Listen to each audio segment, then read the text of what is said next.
Grief is not the end of your story, it's the beginning of a new chapter. Welcome back to the Empower Grief Journey podcast. I'm your host, Chris Mamoni, and I'm the founder of the Empower Grief Journey coaching and podcast platform. Each episode brings real conversations with people from around the world who have navigated profound loss and found the strength to rebuild their lives with courage and intention. Together, we'll explore what it means to move from survival to integration, to reclaim your identity, honor your grief journey, and create a future grounded in resilience and purpose. Walk with us as we transform grief into growth, one story at a time. Before I introduce today's guest, I want to invite you guys over to empowergriefjourney.com where you can explore past podcast episodes, grab a copy of your Empower Grief Journey anthology, and book a free grief clarity call to begin your own Empower Grief Journey. Today, I have a special guest with us. Her name is Lezlee Liljenberg. She's an award-winning entrepreneur, author, former commercial real estate broker who built a multi-million-dollar insurance agency from the ground up before transitioning into consulting as an expert witness. Beyond her professional success, Lezlee is on a deeply personal mission. After years of unanswered questions about her past, a DNA test led her on a life-changing journey to uncover the true biological family. Since 2021, she has navigated the complexities of identity, connection, and belonging, experiencing both heartbreak and profound acceptance along the way. Through her book and her work, If You Only Knew, A DNA Journey, Lezlee shares her story of love, loss, and truth to remind others that they're not alone, especially those navigating unexpected DNA discoveries. She believes it's never too late to uncover who you are and step into a new chapter of your life. And so, without further ado, guys, I want to introduce Lezlee onto the show. Lezlee, thanks for joining us today. Thank you so much. I mean, it's a pleasure because we were able to talk a few weeks ago, I guess about a week ago, and now we're back together. So I'm really looking forward to it. Yeah, I'm really looking forward to this conversation around grief Mhm. because the study of DNA and ancestry websites that are helping us trace back our roots and our family has opened up a lot of doors for people who've been adopted and even people who haven't been adopted to learn their family genealogy of where they came from. And I know a lot of times there's many situations in this in families, but the box of DNA journey sometimes opens up Pandora's box, and we don't truly know what to expect or what we might stumble across and how that impacts us. I wanted you to share with listeners as we get started. What was that story like for you as you explored that journey? Well, I mean, as like many people, many people take the DNA test for fun. Some people are really, I tend to stay away from the fact of everybody's trying to just find their medical background because I think there's so much more to it. But it is an important part and piece of people taking the DNA testing. But for us, for my family, we were just doing it for fun. And I may have shared it with you, and I share it in the book. My husband looks just like Paul McCartney. So with us, my mom, my brother, my husband, and I all were like, let's do this Christmas and let's have fun with it. And, we laughingly said he was going to be Paul McCartney's love child and just got a kick out of it. And so, but when we took the test, I ended up being the outlier. And what I mean by that is my my test came back 28% Scandinavian, which was a shock because, and then with my brother had zero Scandinavian and my mother had zero Scandinavian. That really threw us off because we didn't get too crazy about it. And I'm talking, this was probably 12 years ago, even maybe longer when we took it. So we didn't think much about it because we were really like many people. Oh, the technology is just not there. It's just, that's, they've got something mixed up in the research lab. That you hear that a lot. So we went that direction a little bit, and I think we just kind of ignored it and went on. And but then things continued on in my life where I found out more things and was asking questions, and things that were said to me really sparked my curiosity and led me to keep on going and asking questions. What was it like when you saw that 28% Scandinavian, but your mom and your brother didn't have it? What kind of clues did that tip off for you, or what did that make you question? Well, it made me, I think I'm like I said, it was kind of like we were all a little bit confused, and I look so much like my mom that it was one of those moments like, well, this can't even be right. There's something wrong with this.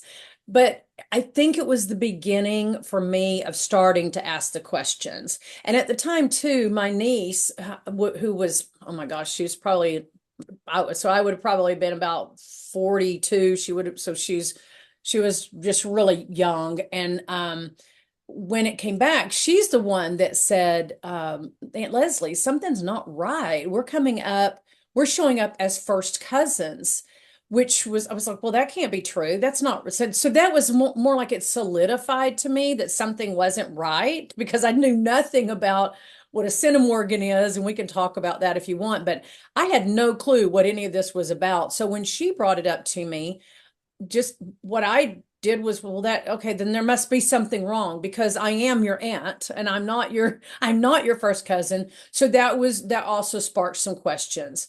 Those I it didn't at the time, but as time went on and I learned more about DNA testing and what it looked like and how those results appear, then it made more sense. But it wasn't until much later that the pieces started fitting together. And what did that look like when the pieces started coming together? How did that change, maybe ideologies you had around your family and who was lined up with who?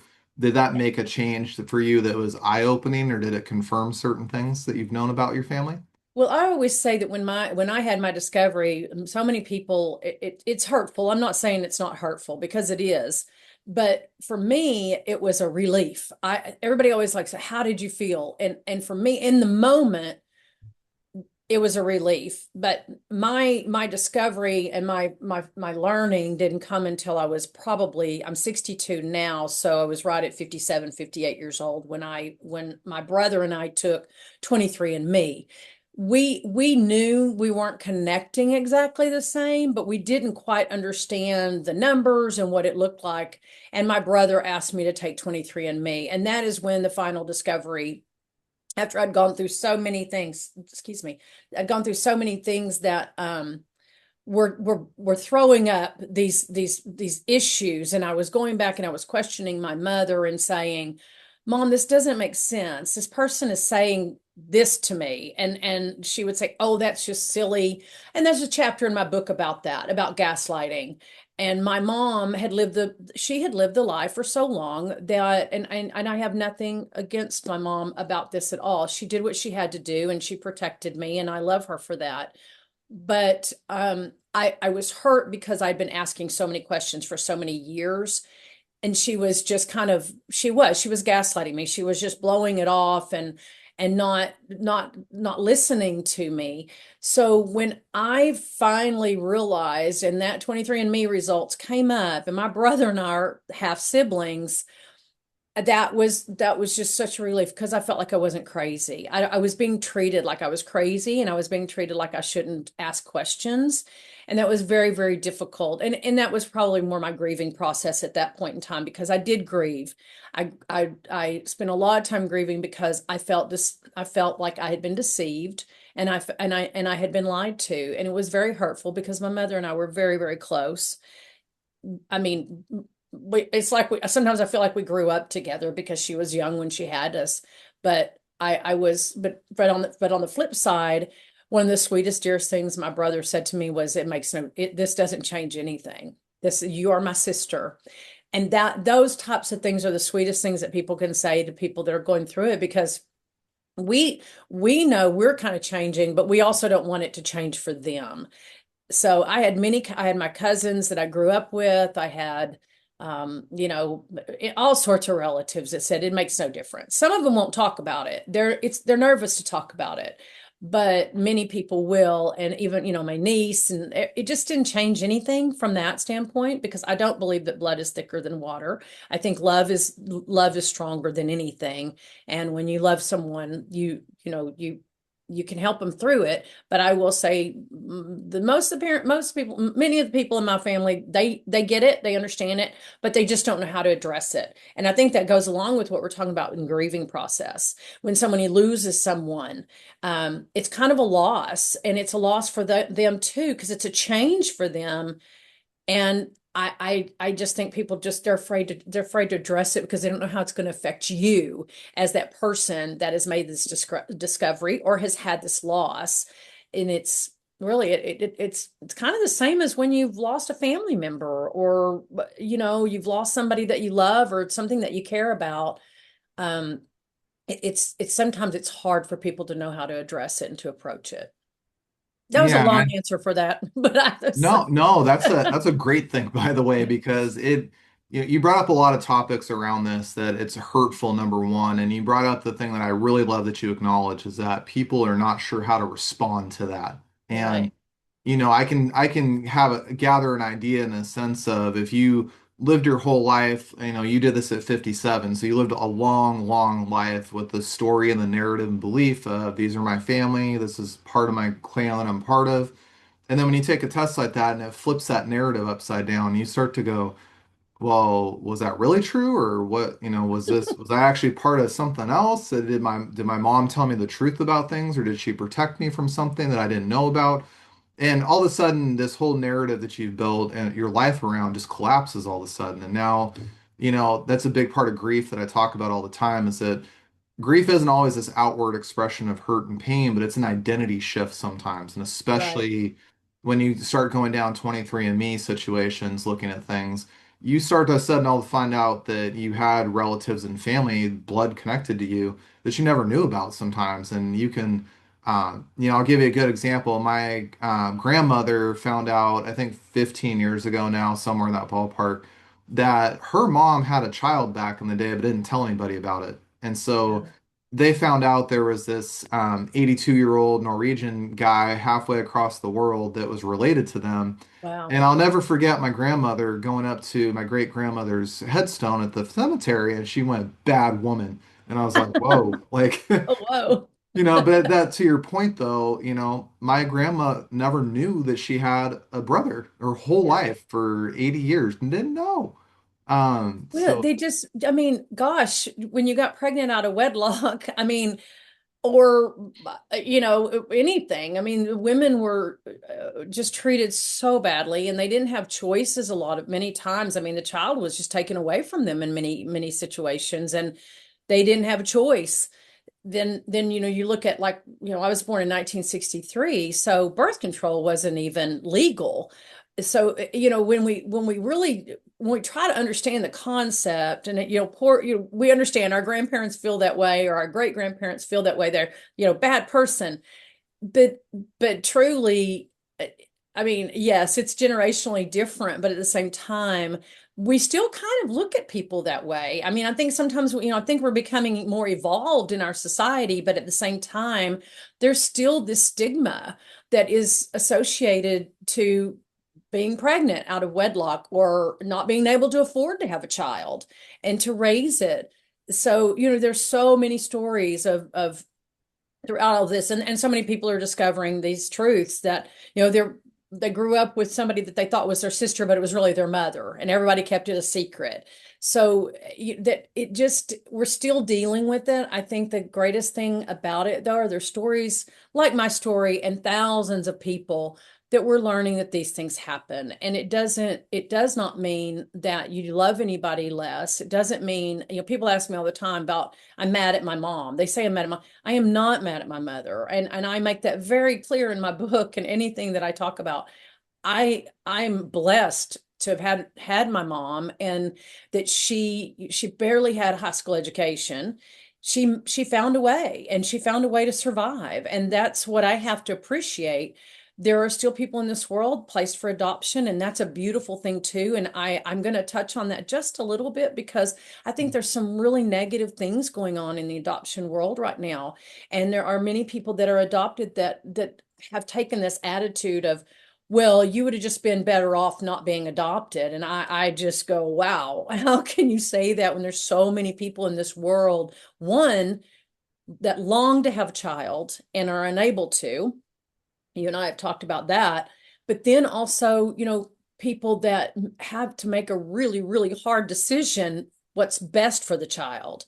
So I don't think we can ignore those things, or just take one avenue and stick to that one piece of the road and say this is the only way it is, because life is not black and white. There is so much gray. And I think we have to appreciate that within ourselves, but within, our own families and our relationships. Well, that's what's so hard for many people to go down this road is, we're first off, we're humans. We have emotion, and I don't care who you are, you're going to feel angry, sad, overwhelmed, all these things in life. It's going to happen. But back to your point, I think it's bringing us to a place where we need to be more compassionate and understanding. I laughed when my grandma reacted the way I did. I don't blame her, honestly. It's She has a funny. right to feel that way. But, Yes. what was cool about, what came after that was they did find this person and somehow ended Mhm. up talking to him or sending letters. And, so I try to say, even with that adoption, you said somebody saying they'd be better off if you weren't adopted. We're not valuing human life as we should. And everybody that walks this planet deserves to be loved and included in community. It's our human species genome process that we belong to community. And communities can be family or friends or people around us. It doesn't matter the title of that. But it just means that we want to feel important. We want to feel like we belong. And everybody deserves We that. want to be needed and cared for. I mean, I like that what you just said. That's a lot of it's just belonging, and that's so much what people that do have the DNA discoveries is that they like, where do I belong now? Well, you still really belong where you were, where you grew up, and you're still part of that. It's just that now you have a different piece of the puzzle and a different part. And I mean, for me, my situation was not positive. I had two half sisters who have siblings and two first cousins that live right in the area, and I mean they're right down the street from me, and absolutely refused to meet me. Still to this day, there which they have no founding, no reason to feel that way. And but they do, and that they have to own that, and they do own it, and that's their walk. And I understand that. I've never tried to push myself on them. Does it hurt? Does it upset me at times? It did then. It doesn't really now. I really, on my journey, I want the positive. Do I deal only with positive? No. I listen to a lot of stories and I help a lot of people that are dealing with the negative, but it's how we react and what we do with it that moves us forward and what it's going to look like for our future. And it's like anything in life. If you decide that you're going to be angry and you decide you're only going to be pissed off about something and you decide that it's only going to be one way and you're going to stay hurt, you're going to stay in it. And that's really not what any of us need to do. We need to move forward, and that looks differently for everybody. But moving forward is the only way, or you're going to be stuck in the past, and really it's kind of not your past, it's your future to figure it out. Yeah, and I think a lot of us struggle with that because we don't get the resources or have the support or people around us that want to actually be there to walk us through or help us through situations. I mean, Right. that comes back to that piece of human belonging, when we are left on our own in many ways, alone in grief, especially, or even if you took a DNA test, by the way, and found out something crazy like your dad that you grew up with for 20 years, not actually your dad. That's this guy over here. It just twists that story and that narrative in your brain in a very painful way sometimes to say, well, my whole reality might be false or my whole reality was built on this story. And then you find out, that maybe, I can say that might go one of two ways. You might find out your biological father wants nothing to do with you, never did in the first Exactly. place. And that can be really, really hurtful on top of what you just found out. Or you end up in the opposite situation where you reconnect and that biological father says, I've always wanted to meet you. I'm open to have some kind of relationship, whether that's having coffee twice a month or an ongoing thing, whatever that takes form in. So to your point, if we always live in that negative and that fear space of I don't want to know or this is going to cause me pain or hurt or I'm going to be hurt and we live there all the time, well, our future will be the same because we're never giving ourselves the opportunity to know what that is. Right. Yeah, and it's interesting. It's exactly right because people, and yet I definitely respect people that, I was speaking at an event a couple of weeks ago, and like, there was a friend woman. She says, I don't want to know. I don't want to know that man. I don't want to know him. I don't want, there was a sister that had reached out that had found her. And, I was like, and so I'm curious, like, well, why? But I'm also not going to question because at the same time, I do know that there are very negative situations, and if it was an abusive parent, perhaps, or it was a really bad situation growing up, they don't want to open that door again. And I totally get that. I mean, some people have just gone through so much trauma in their lives that reopening that door that they've healed from or they've tried to heal and they've moved on, sometimes that's not a door people want to open, and maybe they shouldn't even open it, because we have to respect each person and what they've been through, and that may even be a drama that they don't want to recreate or go back in time, and they may not want to have that discussion with that new sibling. I respect that. I really do. And so I don't know what my biological father was like. He may have been a real jerk. I don't know. And I've never been told any differently. He passed away in 2000, and of course I didn't find out about him until basically 2021, 2022.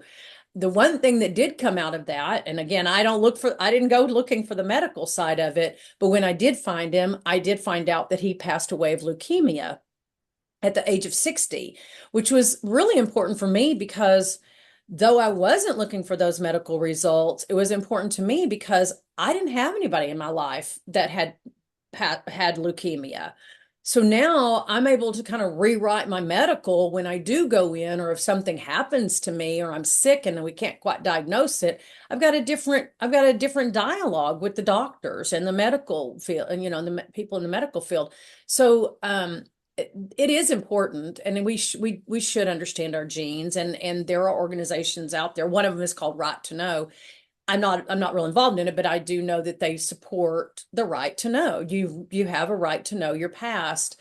So, and a lot of that comes with even sperm donor children, egg donor children, surrogacy, those types of things where, and even in an adoption world, things have been sometimes get turned upside down because the name that has been given to the adoptive parents as the biological parents, if that follows, they may have the wrong name of the people. So biological names, wrong names have been given to adoptive parents. And so that's opening a whole nother can of worms because everybody thought they had the answers, and it wasn't the right answer. It wasn't the same answer as they thought. So there's a lot going on, that's coming out of the DNA testing. That's not just about, oops, a surprise, but there's many other things that are happening in that whole realm. What are some things that you would share with people who maybe want to explore something like 23andMe, but are just not sure if it's the right thing for them, or fearful of what may come out of that? What are some helpful things that you would share that could have a conversation with them about to help them make that decision? Well, I always try and help people understand and be prepared, because you could find a surprise. Don't and at that point, if you do get a surprise, and I do write about this, it is that person's journey, and not everybody wants to find out and move forward with it. A lot of people do, but many people will often wait until after their parents have passed away so that they don't affect that parent. Me, I already knew something was askew, and so I was already asking my mom questions. Mm. So, but because we were so close and we were not estranged, I I was comfortable asking her, so I did. But she roadblocked me and she sent me down many rabbit holes, I will promise you. But it's my first thing is always it's your journey, and it's up to you if you have a surprise of how you want to move forward. For me, I had to move forward. I needed to reach out to people.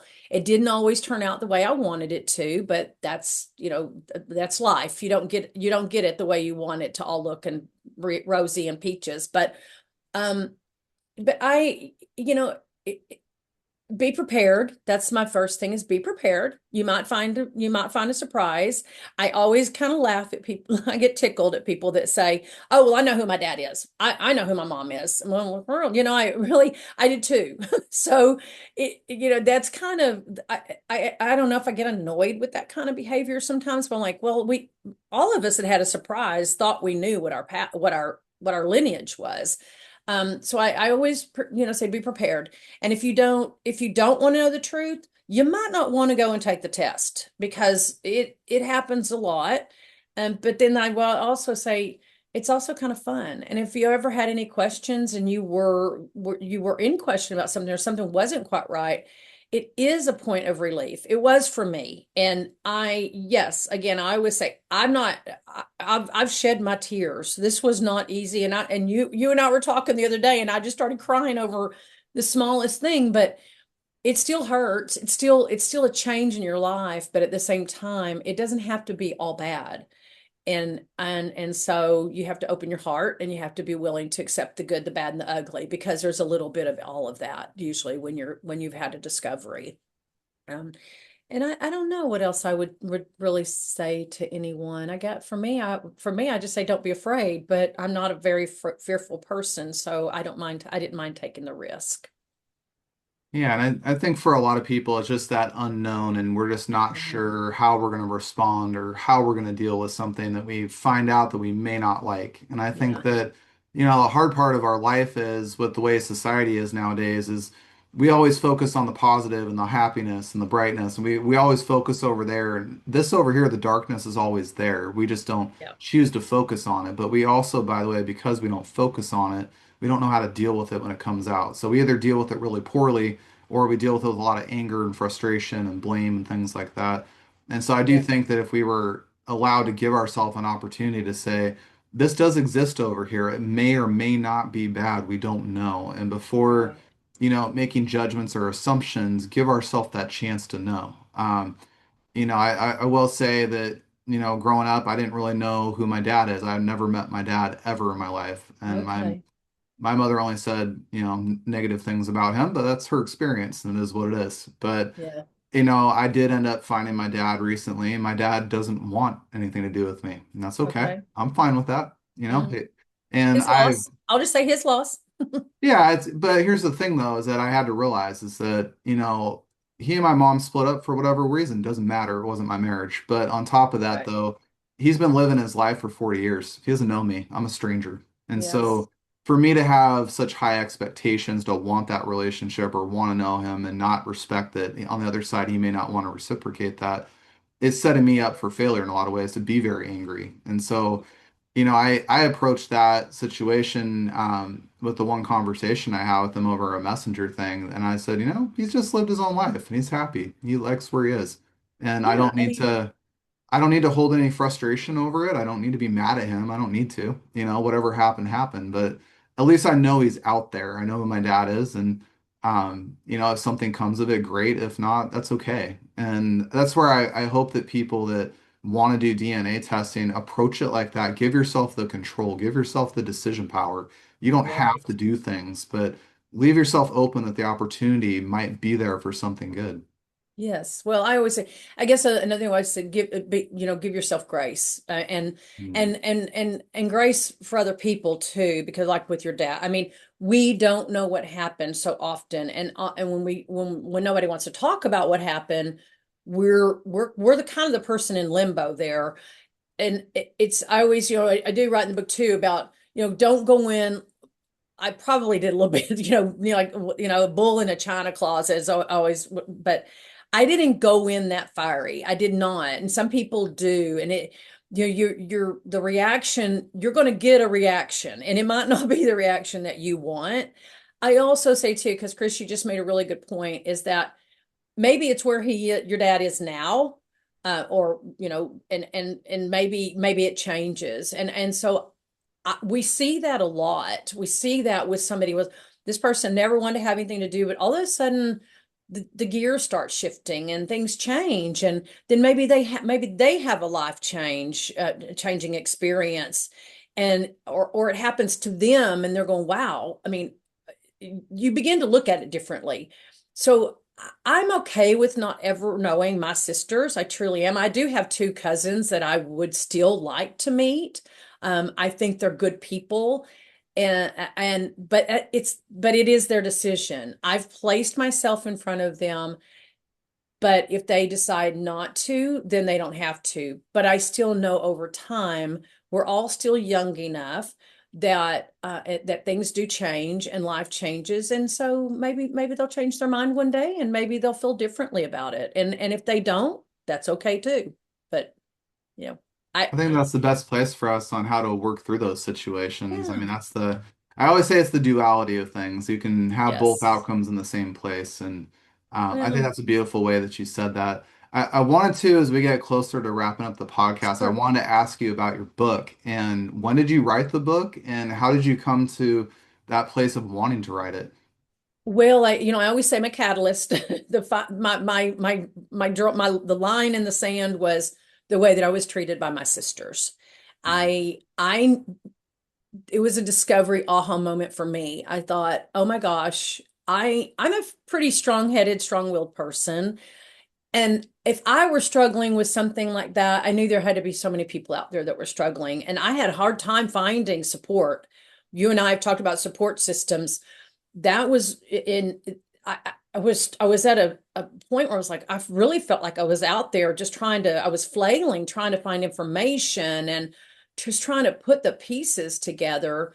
So that anyway, I lost my train of thought, but and I'm honest about it.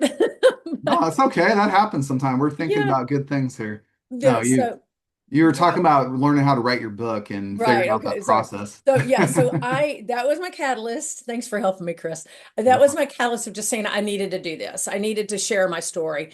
And many people don't want to talk about it. I did want to talk about it. I wanted to share my story. It had evolved over many years. It didn't happen overnight. But for me, when I sat down to really write the book, it was a healing process for me. The book has humor in it. It has funny stories in it. It has poetry in it. And when we just wrapped up the taping, it just went live on Audible last month, which I'm very excited about. And I think we did some extremely innovative things with it. But because I had the poetry in it, we were able to go back with the poems and add a dear friend of mine as a musician. He did the music for it. He donated his music for it. And so we took that music and we have it in the background of the poems. The reason I did poems and in several of the chapters too is because the poems kind of solidify what the chapter's talking about. And with my feelings and my emotions, but I get a lot of feedback about the poetry that it makes it fit together and pulls the feelings and the emotions back in with the chapters. But and I wanted the book to be different. It's not techie. It does talk a little bit about centimorgans, but I really did try to take real life situations like grieving. It is a grieving process going through these changes. But what does gaslighting look like? What does what does ghosting look like? I've been ghosted. Somebody will say, "Oh, I'll help you," and yes, send me the information, and then I don't get another word back from them. That was really important for me to take real life situations that we deal with, not just in DNA or the loss of a child or learning about people.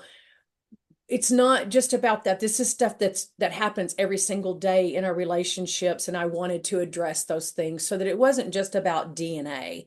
It was about the journey of life and how do we use grace in helping ourselves, but in also people helping each other. Well, So that's really beautiful to have you write a book about that because the things you brought up too that we touched on a little bit today, the gaslighting, the ghosting, those are things that do happen out of these situations of life. They are. And ghosting's a hard one to deal with when people mm, just they disappear, they're gone, and it's without any explanation or reason or rhyme or why. And you're always left there in that quandary all the time of did I say something? Did I do something? Is it me or is it something else? Is it something to do with them? And we never truly know. And that puts a yeah. little additional compound layer on top of what we're already dealing with.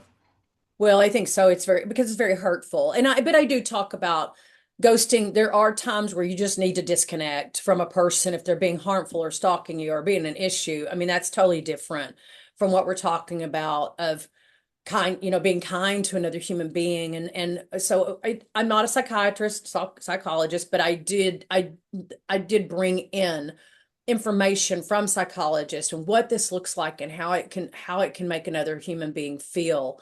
like you said, now you've just layered hurt upon hurt upon hurt, and people need to understand that they are responsible for that hurt if that's the way they handle the situation. So please don't do that.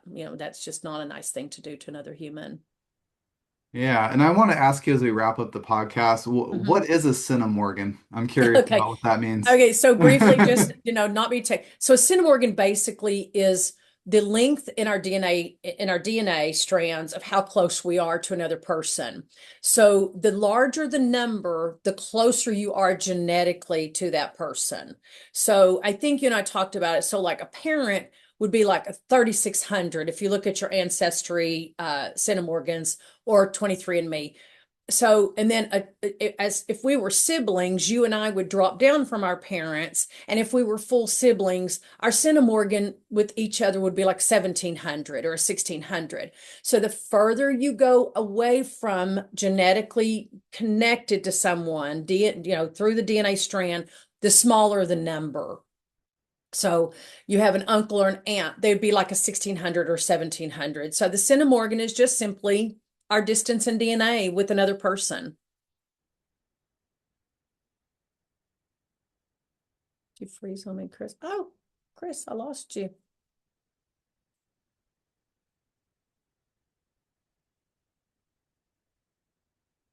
Chris,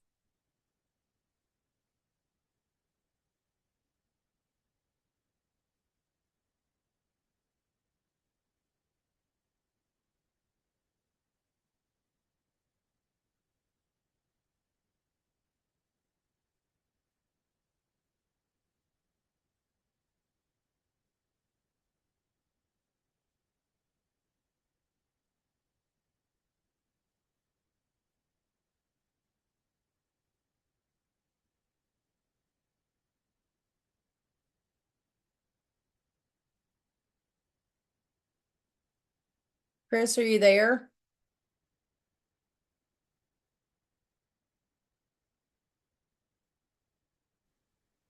You there? I'm here. Zoom dropped us. Oh, I was like, oh my gosh, I'm I guess we had a timeline and we missed it. So, no, we're fine. Zoom has been doing this the last week. It drives me nuts. okay. I'm just gonna edit out this section of the podcast. Okay.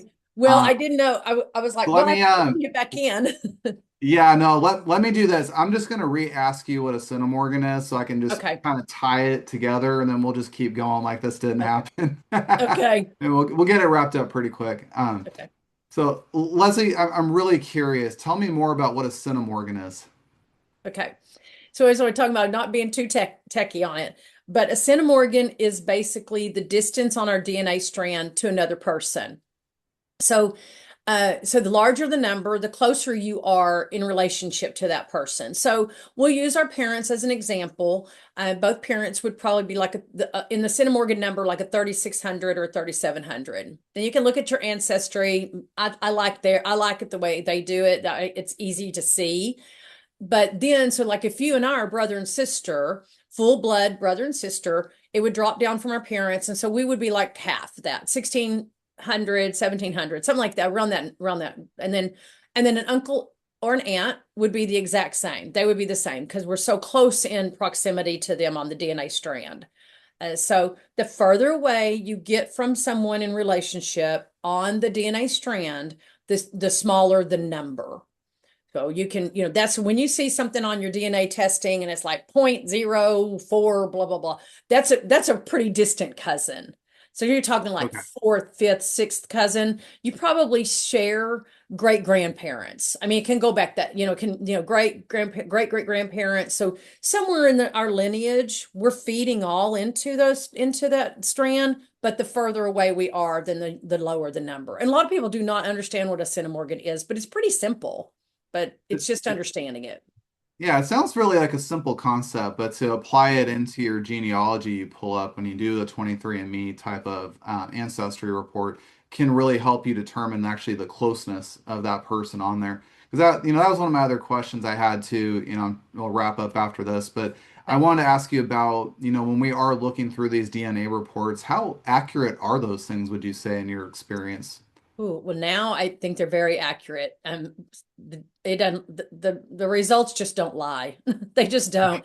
I mean, if you're coming up that strongly, if you, like I was saying, if you and I come up 1600, there's no way around the DNA testing that we're brother and sister. I mean, you just can't get away from it. When it gets further out on the Centimorgan, it could be, that's so weird because there's so many different levels that are dropping down and great grandparents and great great grandparents. But I always say facts don't lie. I mean, it is what it is, and the DNA testing is extremely it's spot on. And it's just very rare that you can argue it anymore. And I think in the past, maybe there were differences. The one thing now that we're seeing, though, in the DNA testing is the more people that get into the pool, the percentages change. And I'll give myself as an example. So when I first took it, 28% Scandinavian. But now, as more people are getting into that pool, my Scandinavian number has dropped. And that's not unusual. It's just that Interesting. more people taking the test, it does make changes within the percentage of what your lineage might be. And that's okay too. I have more friends that get upset because they find out they weren't 100% Italian, that kind of, that kind of pride of being, I'm 100% German when they find out that they're half French, half German. I mean, nothing wrong with it. It's just kind of funny to me because I'm a mix of a lot of different things. But I think if you take the test, you can trust it. I just it's hard. I think if you're American Indian, if you're Native American Indian and you're looking for Native American Indian results, don't be disappointed because that's a whole nother conversation. But there's a Mm. lot of scrubbing that's gone on with the American Native Indian DNA and lineage. So many people that think, oh, I'm a quarter Comanche or Cherokee. Don't be disappointed when you take the test and it doesn't show up that way. Because there's a whole nother thing that's going on with that in the DNA world. And we're finally starting to see a little bit of it show up, but it's there's reasons why they are not letting that show up, and it has to do with government funding and a lot of other things. And so I always get that people, I just don't believe it because I know I'm Native American Indian. Well, you probably are, but they're just not filtering that into the DNA test right now. Well, I think that's the biggest challenge with these DNA companies like 23andMe is that everything's going off a database of how many people take this test, how many people Right. participate. And so when we really think about it in the bigger picture of things, 23andMe really is a very small sample size today compared to where they were even when they started. And Exactly. unless we were to get, roughly, I mean, there's 8 billion people in the world right now. So I'd say if you get at least 4 billion people to do that thing, which is a lot, Mhm. Yeah. our test results, like you said, are always going to skew and start moving around because the more people that participate actually make it more accurate for us. And Yeah. uh, Well, it shifts the algorithms. And, I mean, and I will say on 23andMe, I mean, people knee-jerk react and start taking everything down off 23andMe. I always try to help people understand they already had your information. You took it down, you didn't take it down. The data's already out there. And that kind of frustrates people, but you're not if you've already put your DNA out there, it's probably still out there. But and many people started shutting down their account and doing all these things. Well, I mean, it is I do not like the term it is what it is, but it is what it is. It was out there, and that did not change the data. So is it looked at a little bit differently? Maybe so. I'm not a complete expert on 23andMe, but I also do know that she was able to take the company back over again. But one of the caveats was that she had to make it a nonprofit organization, nonprofit company. So, um, and yeah, she's smart. She knew what she was doing. It just got out of the realm of where she probably needed to be. So that's just that is an opinion. That's not a fact. Well, Leslie, I just want to first off say thank you so much for coming on the podcast today and talking about this subject of DNA testing and searching for our ancestral roots because it's a different wave of grief that comes across people nowadays with the use of our technology to understand our backgrounds better, understand who our tribe was and our family growing up and who's in our lineage. And I think that's a thing that's going to continue to grow and get more accurate as we head into the future. But I just want to say a big thank you for coming on the show today and Oh, sharing your experience with it. Thank you so much. I appreciate you letting me tell the story and share the information. I enjoy doing it, and it seems to always help. If it just helps one person, then it's well worth it. And I wanted to ask you too, for our audience listening today, if they want to connect with you after the story because they have questions or want to share their experiences, do you have a website or social media set up? And where can we find your book? Yes. So the book is on Amazon and Kindle, and like I said, it's live on Audible. That So they can find it there. And so the actual title of the book is "If You Only Knew." And navigating DNA surprises and the NPE world, which stands for not parent expected. So they can purchase the book. They also can go to my website if they my phone number's out there. I'm not a big private person. I'm an open book, but my the website is just I am Lezlee. It's IAMLEZLEE. There's stories out there. I need to do some more blogging, but it's really my blog, and they can go on there and connect with me and share information, and I'm always happy to help. And if somebody emails me, then they can email me off that, and I'm always happy to respond and just share, not share, give advice, and help out any way I can. Well, I think that sounds great. And for you guys listening today, I'll have Leslie's website address and the link to Amazon for her book in the show notes. When you guys get done listening to the episode, jump over there to connect with her. As you guys have seen today, she's a beautiful person that's not afraid to go down the Thank DNA you. path and figure out more aspects to her life and be very open to understand there may be other family out there we just don't know about that is willing to connect with us. So Yes. thanks again, Leslie. Thank you. And I want to thank all of you guys for joining Leslie and I on today's episode of the Empowered Grief Journey podcast. If this conversation resonates with you, please share it with somebody you know who needs to hear this today. And if you've been feeling stuck, overwhelmed, or unsure of how to move forward in your grief, you don't have to figure it out alone. I offer free grief clarity calls where we can talk through what you're experiencing, help you understand what's going on beneath the surface, and find a clear path forward. You guys can book that call at empoweredgriefjourney.com. You guys can also explore past episodes and subscribe to this podcast on Apple and Podbean so you never miss a conversation. The Empowered Grief Journey is all about honoring your journey, embracing your emotions, and finding strength in your own time. I want you guys to know you're never alone in this journey, and together we can navigate it with grief and courage and compassion. Until next time, be kind to yourself and take your grief journey one step at a time.